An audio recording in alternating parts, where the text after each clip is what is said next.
G'day beautiful people, welcome back to my channel. Today we're going to be talking about some things that came to light after the most recent Paragon Community Corner.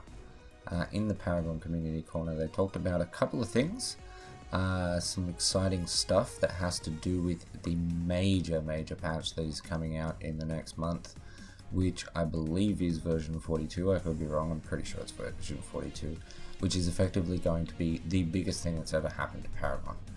It's going to be bigger than Monolith. It's going to change the game up more than anything ever has in the past. Now, the first thing we should probably talk about is the fact that the card system itself is completely changing. Currency is going to be replacing card points. They didn't actually mention what the name of the currency was, but for the sake of this video, we'll just call it gold.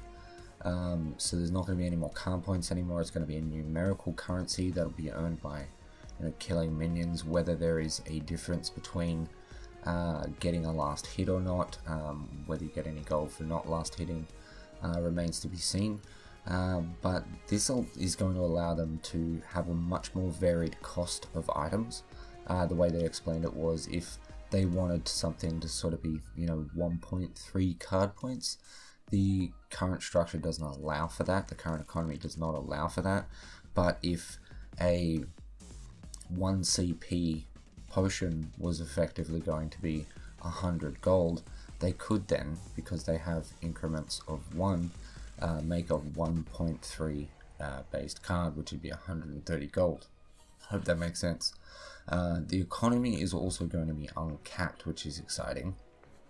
This way you'll always be ahead if you get ahead, and you farm well enough to stay ahead, because there's no 60 CP cap. So once you get to what the old cap was, you'll be able to continue spending currency as you go along. So it's not a matter of getting the 60 CP and people catching up anymore.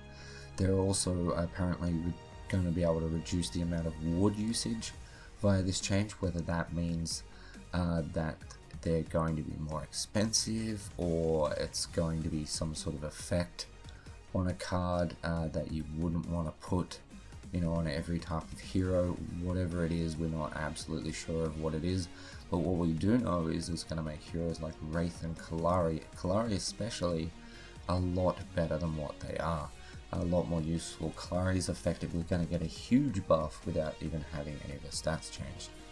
Now, there is said to be over 100 new effects that are going to come into the game. Okay, now effects are things like on critical strike apply X status effect, like bleeds, burns, things like that. But by the sounds of things, they're actually going to be way more varied than what we're actually used to. One such effect that they did actually tease is called Veil Stepper. Veil Stepper allows you to enter the shadow plane for 3 seconds after passing through a fog wall. They didn't list any costs for it, or cooldowns or anything like that, but just entering the shadow plane for 3 seconds after passing through a fog wall is stupid good for a jungler, considering no matter where they're going to gank, they're passing through a fog wall. So that's going to be an awesome change, and at least gives us a little bit of insight into how cool these new abilities, these new effects are going to be.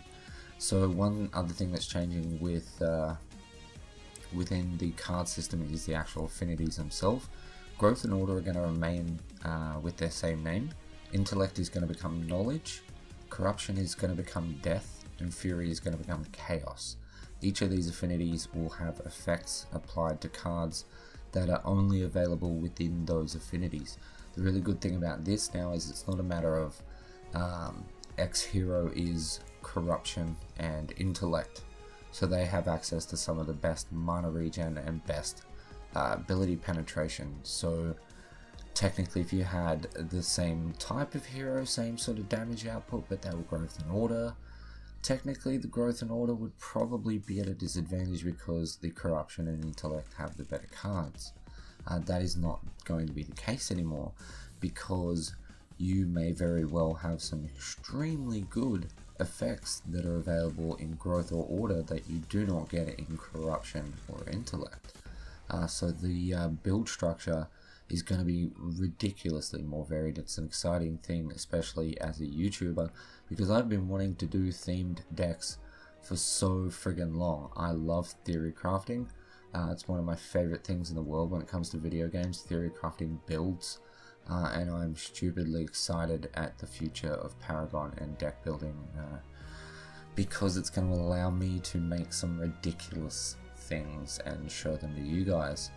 So like I said, the builds are going to be more diverse. We're not going to have situations now where this is the mathematically perfect DPS build for someone that you want to build power on.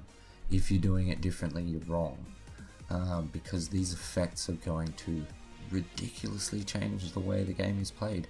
If you have two people on opposite sides of the map playing the same hero, but they both have completely different playstyles, it's not going to be a matter of, oh, okay, this, you know, if they're exactly the same skill level but have different playstyles, it's not going to be a matter of, well, this DPS build lends itself better to this playstyle. It's going to be that set of effects works stupidly well with his playstyle, and this set of effects works really well with this other guy's playstyle. So things are going to get very, very interesting. I'm very hopeful that this is going to be a great step for improving a lot of the supports that are not having their time in the sun at the moment. But yeah, builds are going to be a lot more effect driven, and that is pretty much everything that they did go over in the community corner video. If you can think of anything that I missed that people might want to know about, please leave it in the comment section down below. So just to wrap the video up, you're going to need to prepare for this. This is going to be huge. It's going to be very daunting. When Monolith came out, I know of a lot of really good players that went on a downward spiral and lost a lot of matches because they struggled to get used to the way that Monolith worked. This is going to be harder. This is going to be very intense. It's going to be an information overload when the patch comes out. But one thing, just for now, which I'll probably do a video on in the next few days, is that you need to be prepared for having a massive lack of visibility. Players that have a higher map awareness when this patch comes out are likely going to perform a lot better than other players that don't have as good of a map awareness, because they won't have as many wards to rely on. So I'll try and get a video out on improving your map awareness in the next few days. But until then, that is all I have for you on this topic for now. I'll keep you up to date whenever we hear anything new.